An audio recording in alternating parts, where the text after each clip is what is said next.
नमस्कार मित्रों, आप हमारा वीडियो देख रहे हैं और मैं आपको बताने जा रहा हूं कि जो कम्पिटिटिव एग्ज़ाम्स हैं, चाहे वो यूपीएससी हो, बीपीएससी हो या जेपीएससी हो या स्टेट पीसीएस की जो भी परीक्षाएं होती हैं, उनमें इंडियन पॉलिटी एक ऐसा विषय है जिनसे प्रश्न आते ही हैं और अच्छी संख्या होती है उनकी। इसलिए इसे गहराई से अध्ययन करने की ज़रूरत है और उन्हीं चीज़ों को जानना चाहिए जो परीक्षा के लिए उपयोगी है। तो इस वीडियो में हम आपको बताना चाहेंगे कौन कौन सी किताबें आपको पढ़नी चाहिए, जिसे आज जितने भी सफल परीक्षार्थी रहे हैं ये प्रतियोगी परीक्षाओं के, उनके अनुभव बताते हैं और मेरा अनुभव बताता है कि बहुत ज़्यादा पढ़ने की ज़रूरत नहीं है, एनालिटिकली पढ़ने की ज़रूरत है। आपके मन में जिज्ञासा उत्पन्न होनी चाहिए कि ये कैसे होता है, ये क्यों होता है और इसके लिए क्या कहा गया है। कुछ प्रश्न आपके मन में हो सकते हैं, तो उनकी जिज्ञासा शांत करने की कोशिश करूँगा। लेकिन पहले हम ये जानना चाहते हैं कि इंडियन पॉलिटी जो आपकी जीएस का एक महत्वपूर्ण पार्ट है और बड़ा ही रुचिकर विषय है। इसे आप डे टू डे के हिसाब से भी पढ़ें तो आपको कई चीज़ें जानकारी मिल सकती है और मिलनी चाहिए और आप जानते भी होंगे। इसलिए मेरा प्रयास है कि उन चीज़ों से अवगत कराना और जो परीक्षा के लिए उपयोगी हैं वही तथ्य आपको बताएं। चलिए आज हम आपको बताते हैं प्रेसिडेंट, भारत के राष्ट्राध्यक्ष यानी state head of the state जो भारत के हैं वो राष्ट्रपति हैं। आप जानते हैं कि आज की तारीख में रामनाथ कोविंद हैं।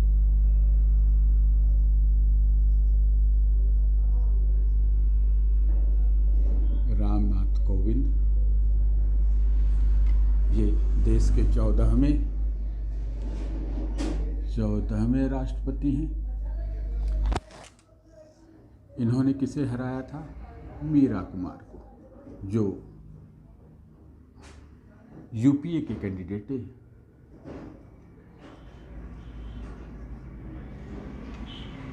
ये एनडीए के थे, इन्हें कुछ और दलों ने समर्थन भी दिया था और ये यूपीए के, मोटे तौर पर आप ये जाने ये बहुत कुछ उपयोगी नहीं है, लेकिन आपको जानना चाहिए कि रामनाथ कोविंद हैं। आप तो ऐसे भी जानते होंगे 14वें राष्ट्रपति। अभी इनका जो है कोई भी राष्ट्रपति का जो निर्वाचन होता है ये बड़ा ही यूनिक है और भारतीय संविधान में इसका पूरा वर्णन है। संविधान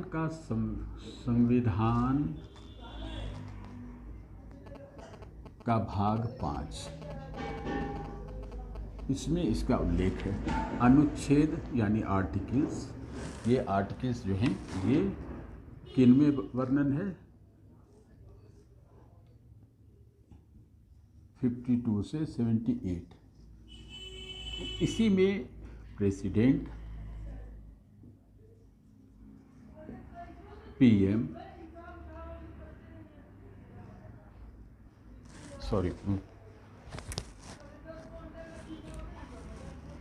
वाइस प्रेसिडेंट,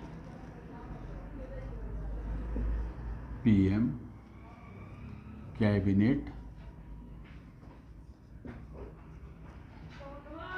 और अटॉर्नी जनरल। अब राष्ट्रपति का जो चुनाव होता है, जो की पॉइंट्स हैं जो आपको याद रखने चाहिए वो हैं, एक तो अप्रत्यक्ष होता है यानी इनडायरेक्ट।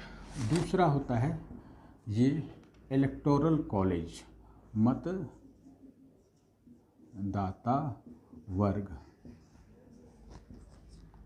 तीसरा होता है कि ये एकल संक्रमणीय।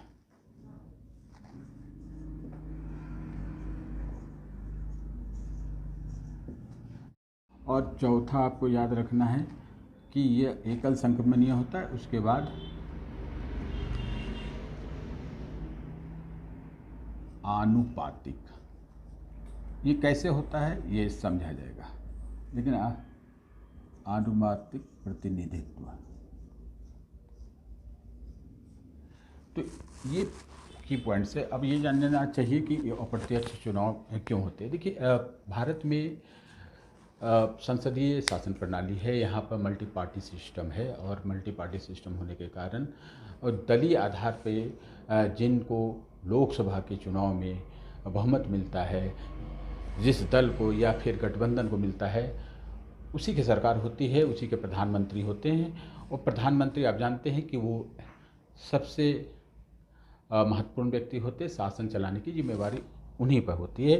राष्ट्रपति राष्ट्राध्यक्ष हैं, उन्हीं के संविधान में उल्लिखित है कि राष्ट्रपति के निर्देशानुसार प्रधानमंत्री और उनकी जो मंत्रिपरिषद है वो कार्य करती है।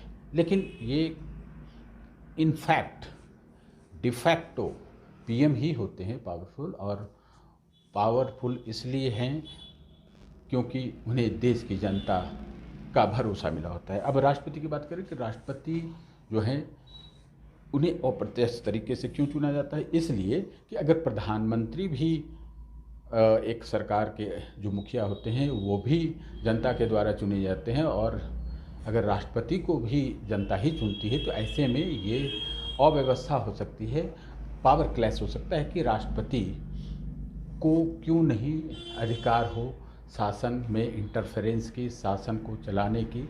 ऐसे में थोड़ी शासन व्यवस्था के कार्य संचालन में परेशानी हो सकती है। इसलिए ऐसा किया गया है कि हमारी जो संविधान सभा थी उसमें विचारोपरांत यह तय किया गया कि अप्रत्यक्ष रूप से ही राष्ट्रपति का चुनाव होना चाहिए। तो ये 4 कंपोनेंट्स हैं मतदाता वर्ग। अब हम देखेंगे अप्रत्यक्ष चुनाव हो गया, मतदाता वर्ग। मतदाता वर्ग कौन होते हैं आप ये जानिए।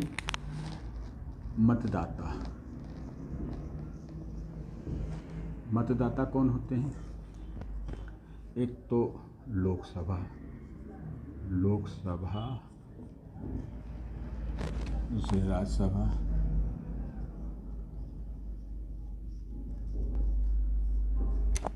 सभी निर्वाचित, ये भी निर्वाचित। आपको पता है कि कुछ लोग लोकसभा में मनोनीत भी होते हैं, मनोनीत जो होते हैं वो नहीं होंगे, वोटर नहीं होंगे। चाहे राज्यसभा में भी 12 लोग मनोनीत होते हैं, वो भी नहीं दे सकते हैं। तो ये व्यवस्था है। अब इनका जो वोट कैलकुलेशन है, इसके अलावे आप देखिए विधानसभा राज्यों की जो विधान सभाएं हैं के निर्वाचित सदस्य,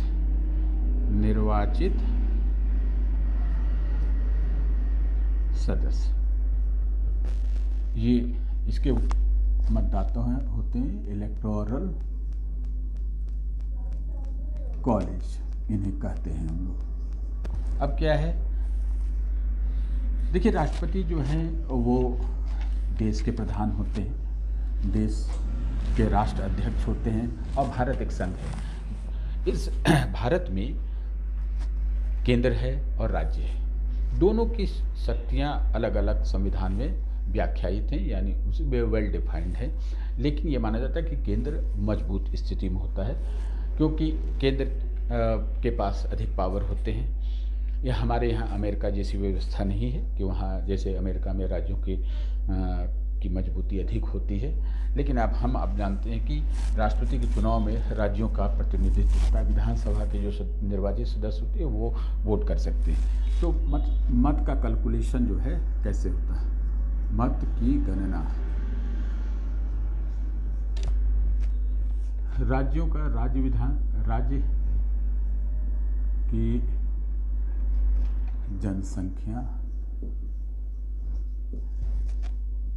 डिवाइड बाय विधानसभा सदस्य, एमएलए। आप जानते हैं कि एमएलए यानी विधानसभा सदस्य, एमएलए का मत जो आता है उसको हम 1/1000 से भाग दे के जो गुणनफल आता है वो होता है। अब देखिए कि ये एक एमएलए का जो भी कल्पक होगा वो एक एमएलए का ये मत मूल्य होगा। इसके अलावा कौन होते हैं संसद सदस्य की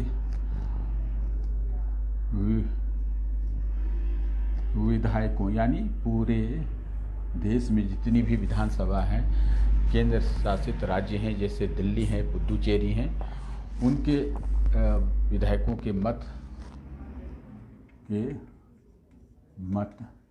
की कुल गणना जितनी भी हो उनमें से हम भाग देते हैं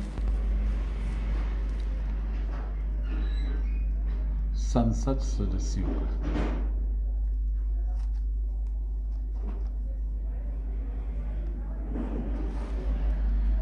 जो आता है वो एक सांसद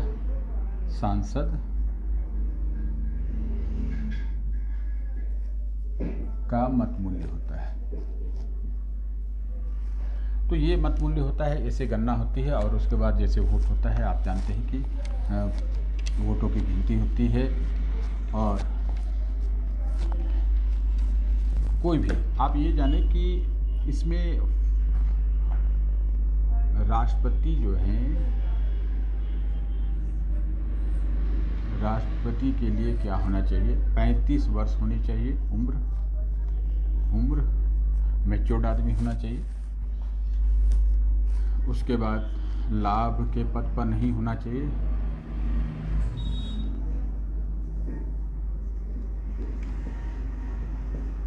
तीसरा, उसे 50 प्रस्तावक, 50 अनुमोदक यानी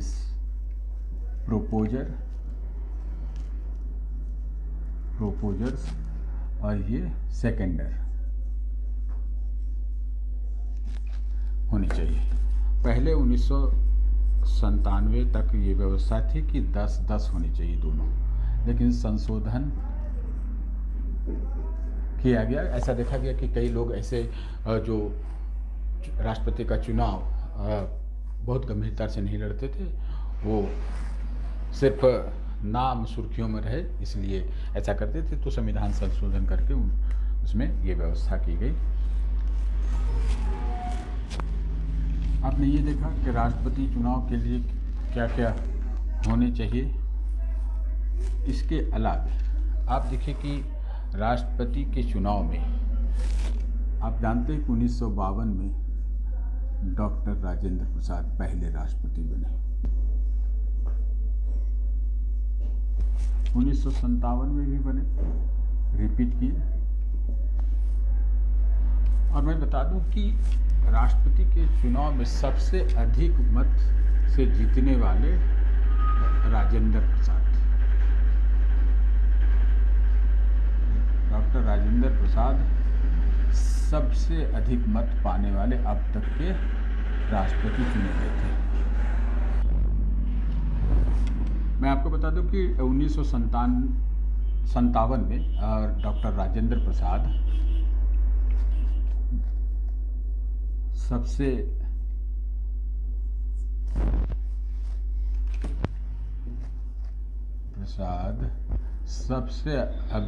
अधिक मतों से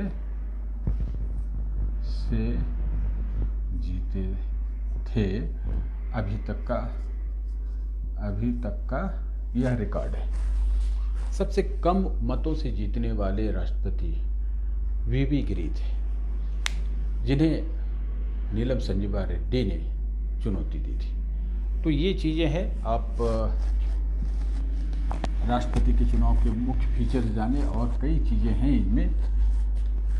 एकल संक्रमणीय व्यवस्था में क्या होता है कि देखिए, राष्ट्रपति का चुनाव में कम से कम जितने वोट्स हैं टोटल, चाहे वो सांसद के हों या विधायकों को, सभी को मिलाकर कम से कम 51% उस प्रत्याशी को आना चाहिए, तभी वह विजयी घोषित होगा। और अगर वो कम हो रहा है तो जो दूसरी वरीयता के लोग हैं उनमें से ट्रांसफ़र किया जाता है मत को और बांटा जाता है। ऐसी प्रक्रिया तब तक चलती है जब तक कि किसी एक प्रत्याशी को आधे से अधिक यानी 51% मत आ जाएं, तभी वह राष्ट्रपति घोषित होता है। यह पूरी प्रक्रिया जो है बहुत कैलकुलेटिव है, इसलिए इसमें अगले वीडियो में हम आपको बताएंगे कि कैसे क्या होता है, कैलकुलेशन होता है। लेकिन इतनी जानकारी आपके लिए महत्वपूर्ण है कि राष्ट्रपति कौन हो सकते हैं और उनके निर्वाचन में कौन भाग लेते हैं और उनका चुनाव अप्रत्यक्ष क्यों होता है।